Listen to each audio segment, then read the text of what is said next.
Hi all. So this is the second part of the lecture that I started yesterday. So without delaying it any further, I'll start from the slide where we stopped yesterday. So we have talked about how Agrobacterium was found to be a virulent pathogen or virulent bacteria. And then after studying the mechanism of how it causes virulence, we were onto the part that how people started thinking that because the tDNA region of the type plasmid can get integrated into the plant genome, so people started thinking that can this particular biological process or biological phenomena be utilized for manipulating plants or modifying plants actually, so like or genetically engineering the plants. So this is what we were discussing yesterday. So we talked about I'll go a slide yeah, we talked about the pros and cons. We talked about the bigger problems or the big challenges that people were facing at that time. The type plasmid was being excessively big and it was very difficult to manipulate, and they found that they could not regenerate plant from the tumors. So in order to overcome that, they utilized a strategy, or they employed a strategy, is to cut short the type plasmid actually. So they used the binary vector system to overcome this or troubleshoot or overcome this particular issue. So what they did actually, they found that the tDNA is the region that actually moves from the type plasmid into the plant genome. So it means any gene of interest that has to be introduced in the type plasmid. So type plasmid is the key over here for the, how to say, for the thing, for the genetic engineering bit that they were looking. So what they did actually, they moved tDNA region onto a separate plasmid, which was a smaller plasmid, and of course they removed all the OX and cytokinin genes actually.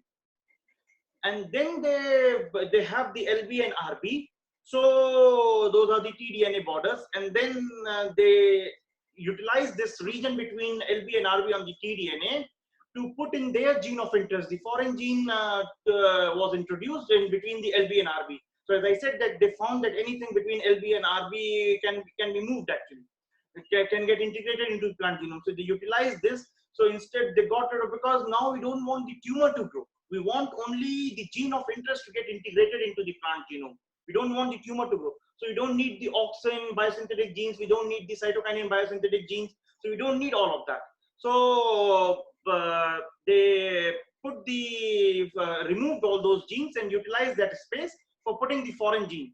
And then of course, apart besides the foreign gene, we need to select the transgenics. They thought that how we will select whether a particular transgenic that has grown, a particular cell or a transgenic contains the transgene. So we need to have some kind of a selection marker that is present inside the tDNA region. And then of course, we also need, for this tDNA transfer to take place, you need the virulence genes. So the virulence genes was retained on a separate plasmid. So now when we transform, you transform with two plasmids rather than just one type plasmid. So what has actually happened, they got rid of all the unnecessary genes, and they have also reduced the size of the type plasmid by splitting it into two. And in each of them, they only have the very minimal basic requirements of the plasmid. So you in the tDNA, you have the LB, and some the selectable marker inside, all those things. So there will be two selectable markers, one inside the tDNA region, one outside the tDNA region. We'll come to that. And then they have the virulence gene that is required for this tDNA transfer. So now when you transform the agrobacterium with two plasmids, and that's what is known as the binary vector system. Now this is the modified type plasmid. So the original type plasmid has the vir genes and the origin of replication. And then you have an additional plasmid, or the cloning plasmid, which contains your gene of interest. So now these are the two plasmids that are used actually. So the vir genes and tDNA are kept on separate plasmid because vir genes are only required to facilitate the transfer of the tDNA. It's not directly need to be on this particular binary cloning vector actually. So this is what they thought of at that time, and then they split up into two different vectors. So in the cloning vector, what they have is, of course, they have the left border and right border. They have a promoter sequence, means the entire transcription unit or transcription cassette. You have the promoter sequence, you have the gene of interest, and you have a selection marker for transformation of plants. So talking about the selection marker, which is present inside the LB and RB, is to select the transgenic plants. So select the plants which contains the transgene. And if you look outside, you have the origin of replication for E. coli, because the cloning is done in E. coli. Then you have the origin of replication for Agrobacterium. So there are two origin of replication, because the bacteria has to grow or multiply, or the plasmid has to multiply inside E. coli as well as inside Agrobacterium tumefaciens.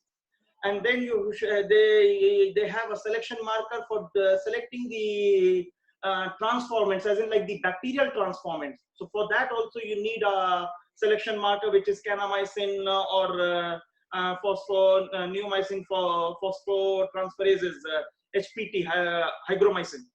So they need the NPT stands for the kanamycin one actually, and then they have another one for the selecting the transgenic plant. So they have two selection markers. So this is how they utilize the binary vector system. Oh, I'm sorry, the internet is not at its best actually.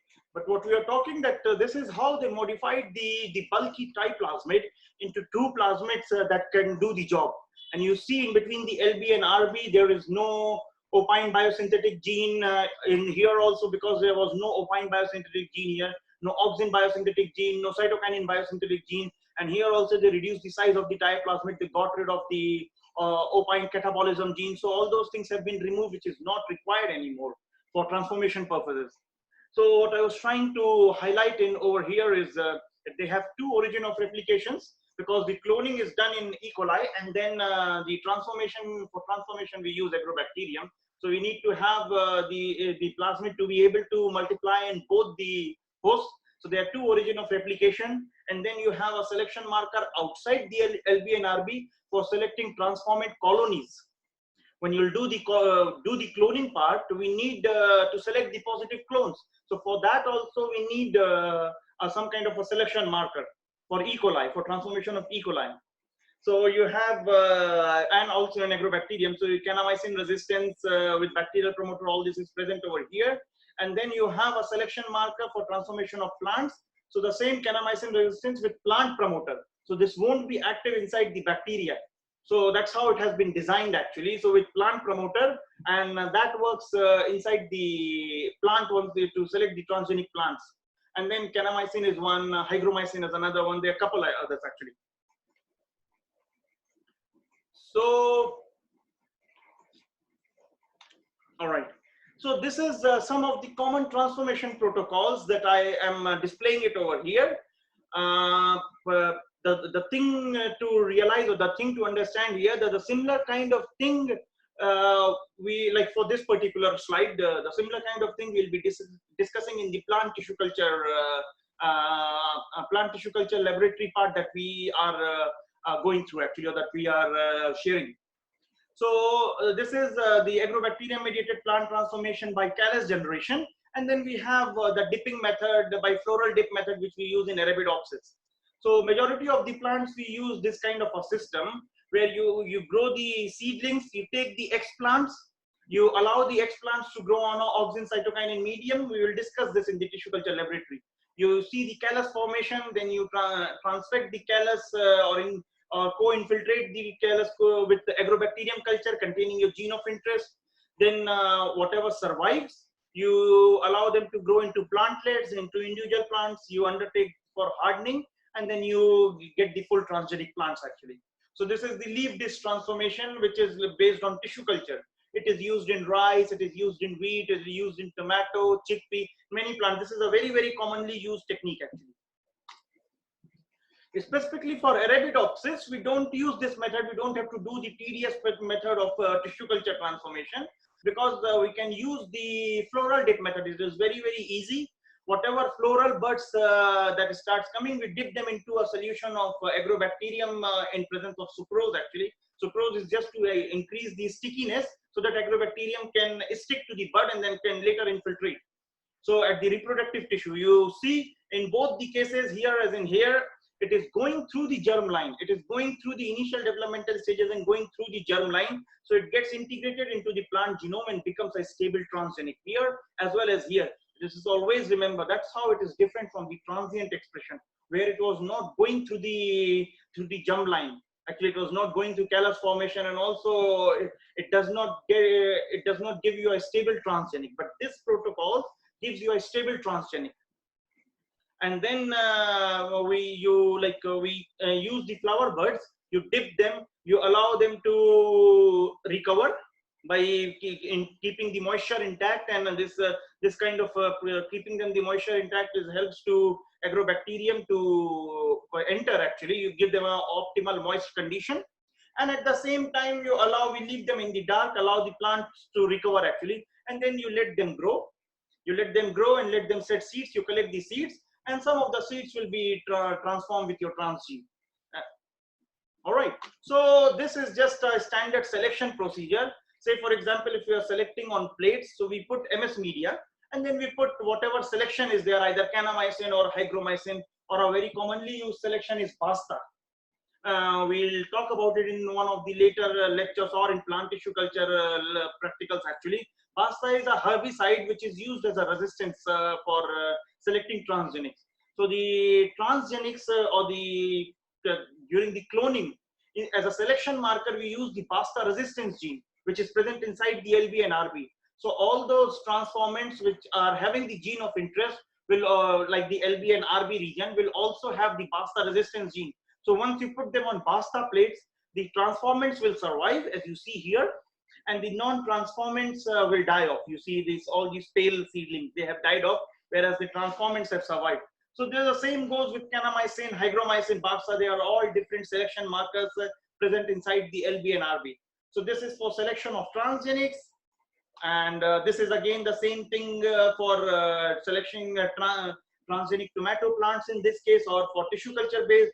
So once these callus starts forming and you see these plantlets start growing, so we put on a selection plate like a MS plate containing kanamycin or hygromycin. So the non-transformants will die, whereas the transformants will survive. And these transformants, we take them out and put them into these glass bottles for them to grow actually.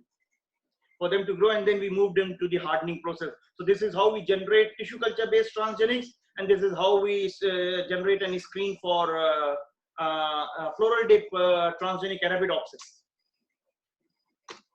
Now, then again, I mean, I think Professor Gupta would have already updated you that how do we use or how do we utilize this transgenics for doing different kinds of analysis or for the betterment of agriculture or plant biotechnology. So I'm not going into that detail. But once we have the transgenic, we, based on our requirement, based on our experimental model or experimental design, we put them under different stress conditions or look for any developmental variations, whether if the root is longer, if the fruit set is more, if the fruit quality is better, or if we are trying to generate a transgenic plant to combat the stress response, to combat the stress, we put them under different kinds of stress, and we see if the transgenic is behaving as expected.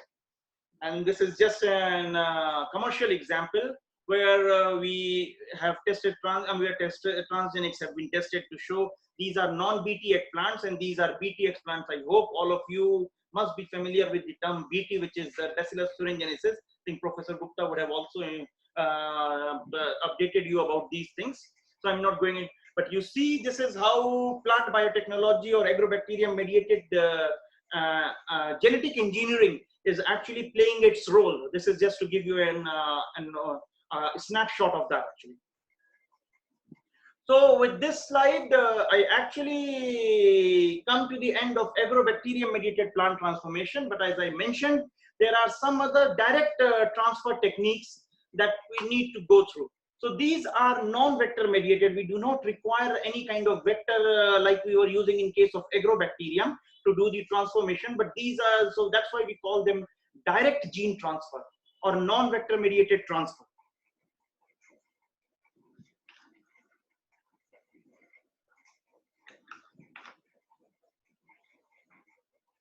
So there are few very well established techniques that come under this category. So in order to categorize it more precisely, more properly, I have I have put in this slide. So we have already, they have been kind of divided into three categories. One is the physical method, the chemical method, and the biological method. So we have only talked about the major biological method, which is Agrobacterium tumefaciens, and rhizogenes, which causes the hairy root. So where people are interested in developing hairy roots, they use Agrobacterium rhizogenes instead of tumefaciens. So this is we have kind of covered actually. So I'm not going into this, but we're talking about virus mediated is the where people use virus to introduce a gene inside the plant. So that is not part of this lecture actually, but this is just to show that how it has been categorized or characterized.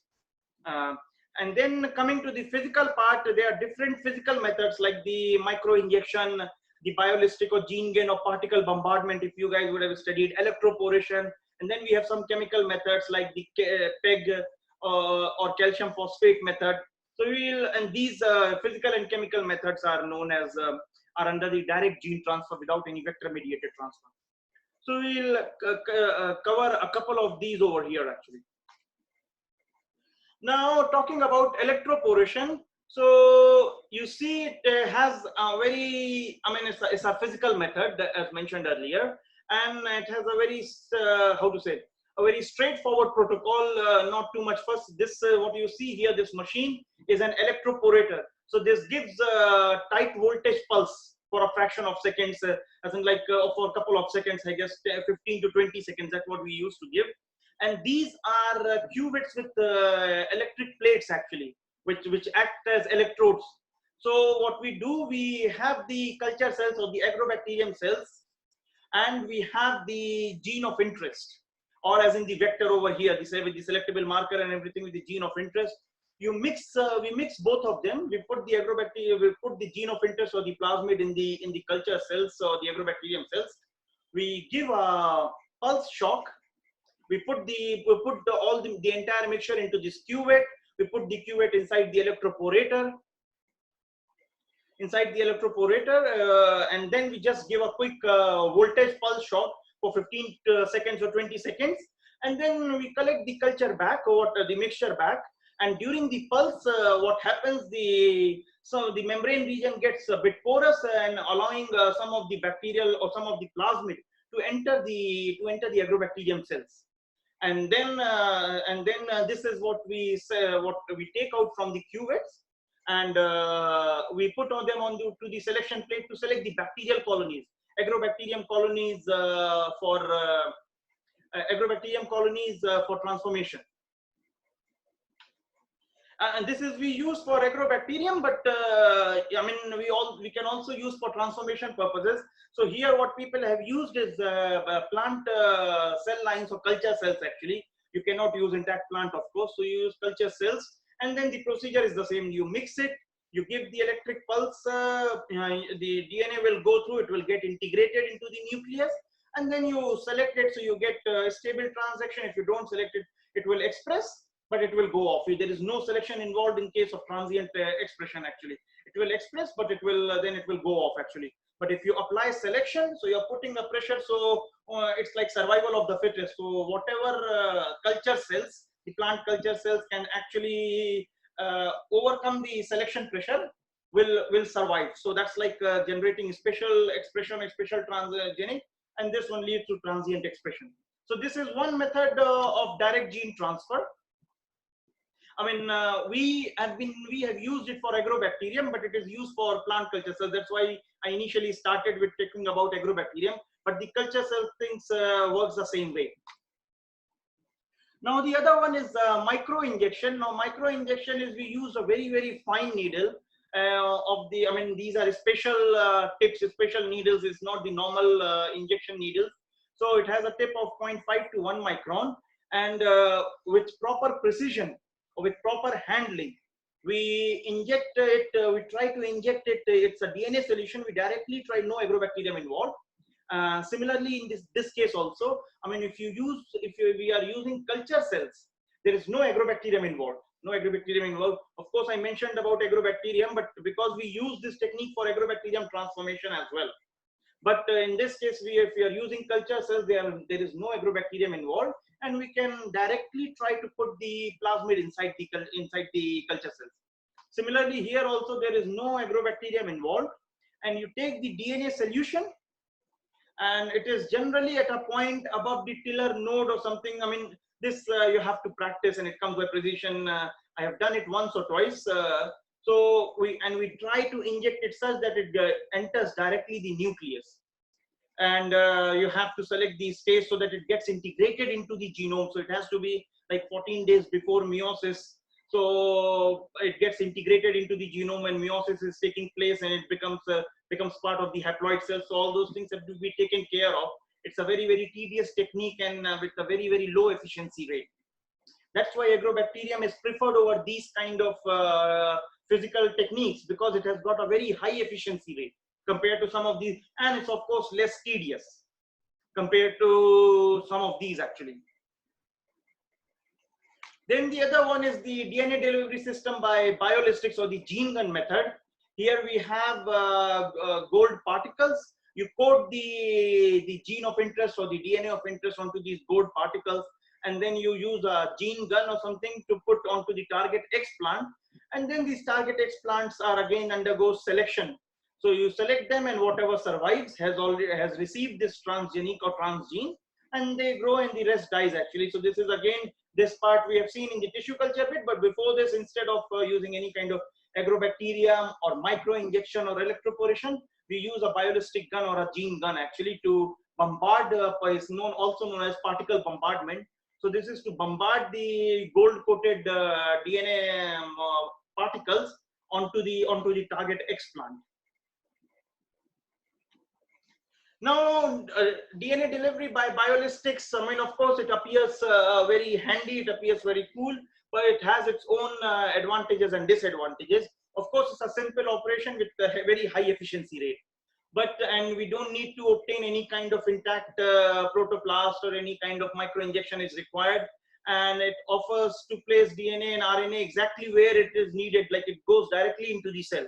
But the disadvantages is transformation efficiency is relatively low compared to the agrobacterium. It is high compared to the other physical methods, but it is low compared to the agrobacterium. As I said before, the agrobacterium efficiency is very, very high. And of course, it's a very expensive, and you require special machinery for this. And then there is a lot of associated cell damage. Because we are doing particle bombardment, there is a lot of cell damage happening place. So majority of the cells which might have received the DNA will also die because of the harsh treatment that we are giving. Then we come to one of the very, very important or very, very widely used chemical methods, which is the DNA delivery by PEG method. Here also there is no agrobacterium is required. So what we use, we first try to get rid of the cell wall. So we generate protoplast. So we first try to get rid of the cell wall, we generate protoplast, and by giving some lysozyme and enzymatic reaction that clears off the protoplast. And then we use PEG calcium chloride solution, mix it with the DNA of interest, and allow the PEG the PEG and the calcium chloride solution will facilitate the movement of the DNA into the protoplast actually. So this PEG causes endocytosis, allowing DNA uptake. So, and then removal is important to prevent a reservoir. So after incubating the protoplast in the PEG solution, we use another solution which does not contain PEG. So the reaction has to be stopped, otherwise that will lead to massive endocytosis. So this is a PEG mediated method. This also we will be discussing in the practical session. There is a practical based on protoplast transfection, protoplast generation and transfection. So we'll be discussing this aspect there as well. So I'll cover it in more detail over there. And then again, this has its own advantages and disadvantages. So of course, the advantages is at the same time, a large number of protoplasts can be simultaneously transformed. And then you can put it on a selection media, select the ones that are transformed and culture them and allow them to grow actually. And this can be used for a wide range of plant species. if we can optimize the protoplast extraction protocol for the different plant species, we can use this. But then the DNA is susceptible for degradation and rearrangement, because there is a lot of handling is required, one solution to another, to second to third, third to fourth. So the DNA is susceptible to degradation. And then this is not directed, so that the random integration of foreign DNA can take place. And then the regeneration is also a difficult task. You can culture the protoplast for some time for doing some experiments, but then regeneration from that is a difficult task. Now, these are some of the direct methods. I said that there are quite a list, but just try to narrow down, or just try to focus on a couple of them which are quite widely used in the current day plant biotechnology. Of course, the PEG method is very commonly used. The electroporation, the gene gun particle bombardment, these are very, very commonly used techniques apart from the agrobacterium mediated. And I will not, so this was one of the things that people started realizing, or started facing problems with, that once they generate the transgenic, of course your gene of interest or your transgene is what you require in the end. But there are additional, the selectable marker genes all is not required. So once you have selected the transgenic, it's of no use. So then people started thinking of ways to get rid of this. So, I mean, I'm just covering it as a small topic with just 1 or 2 slides, or 2 or 3 slides, actually, not more than that. It's just to give you an overview that this is an important part once you have generated the transgenic, especially in the case of plant biotechnology or agriculture biotechnology. If you're doing it for experimentation purposes, it's all right. But if you're doing it for commercial purposes, where you want to commercialize the transgene or transgenic plant, there it becomes a bigger problem, because the people are not very comfortable having additional genes present in those plants which is not required. And then they're scared that these kanamycin resistance or these herbicide or these hygromycin resistance can develop resistance in them also against the different antibiotics, or against the different antibiotics that they take. So this is kind of a perception. So that's why people are more concerned at how to remove the selectable markers. So first we come to the need. Why do we need to remove the selectable markers?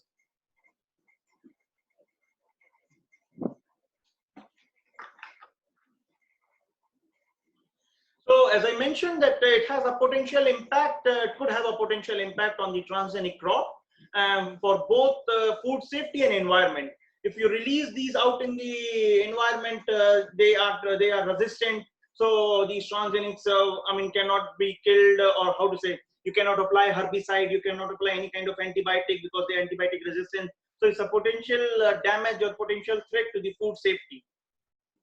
Then again, the people start fearing that there could be a possibility of horizontal gene transfer from the genetically modified plants to pathogenic microorganisms. For example, the selectable marker genes, or these antibiotic resistance genes, if they get transferred to the pathogenic microorganisms, they become resistant to the different antibiotics. So that will create a problem.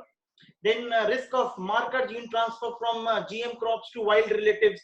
We do not want to damage the, or we do not want to adulterate the wild relatives of the plants, the crop plants that we are using. So there is a possibility that these wild relatives start getting affected because of the horizontal gene transfer. This can there could be a possibility that in due course of time we start seeing, as part of the evolutionary process, that these are start interfering with the normal plant growth and development. And then there is also a metabolic burden on the plant, because every time the plant is growing, it has to express that particular gene which is not required anymore. So it's a metabolic burden on the plant, actually. Then there are some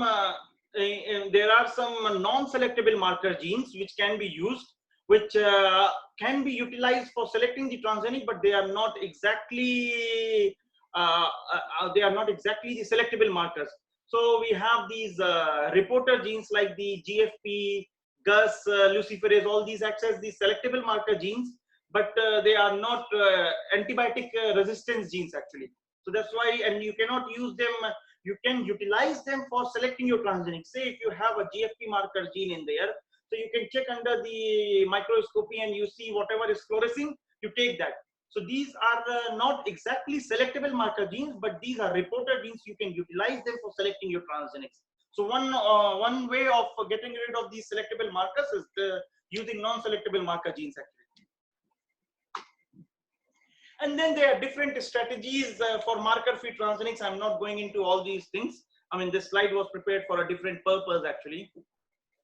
Then you can do, we do how to say, we do a massive screening process where we do not have any kind of selection marker, but we screen all the plants that have been produced, and do a PCR based screening or something to select the ones that have been that are transformants. So this is a very tedious process, but of course it is doable. So in order, if you want to get rid of the selectable marker genes, you do not you use any selectable marker, but then you scan it or screen based on a PCR based look for your gene of interest. So then you just pick out the ones that is showing PCR positive. So, but it is a very laborious laborious process, so it's not very commonly accepted. Then there is the co-transformation. So co-transformation is you have a gene of interest and we use two different binary vectors and or two different tDNAs on a single binary vector. There could be either way. So we can segregate them out actually. Segregating them out means say you have the selection marker onto another vector, and then once they are co-transformed, and once your selection takes place, you segregate it out. You select the plants that does not have the selectable marker plasmid actually. So you can just segregate them out. So, but these are just to go through. I mean, if you want, you can go through. It's your personal interest. I'm not going to get in detail actually. And then we have this Cree-Lock system. I'm not getting into all this. And thank you. So with this, from my end, I finished this particular topic of agrobacterium mediated plant transformation as well as direct gene transfer plant transformation. So I will upload this video as well as the slides, and for any kind of doubts, any kind of queries, I'm always available. So thank you very much for that.